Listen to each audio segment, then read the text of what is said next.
Cek ngayal. Lu ngayal no? Enggak aku jawab kok Kakak. Tadi apa?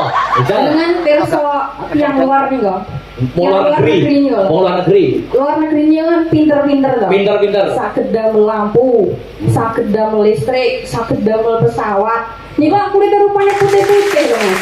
Oh iya bisa Indonesia mau luwih putih. Nggih loh. Jadi putih luwih pinter. Ya. Putih luwih manfaat. Nggih. Aku kagak belani wong ireng. Wong ireng wong congol-congol nek ning sawah ya. Ireng kan luwe tok-tok ngono kuwi. Kuwi malah awake sehat. Makane ora enek penyakit kok jenenge keirengan. Penyakit iki mesti jenenge keputihan. Saruran. Ora saru piye jajal nek putih luwih manfaat apa neh nek luwih seneng. Ayo. Apa? Niki toh.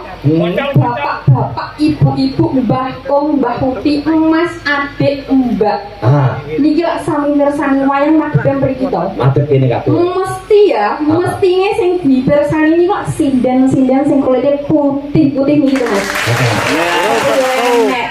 Sinden ora enek sing ireng ya. Mesti dadi putih iki luwih nyenengne wong akeh. Oke. Awakmu ngomong ngono iki kleru. Ndak saged. Ambak wong semene akeh kuwi nyawang putih sinden. Kuwi sing dingen-ngene mesti barang sing rupane ireng. Ini parah nih.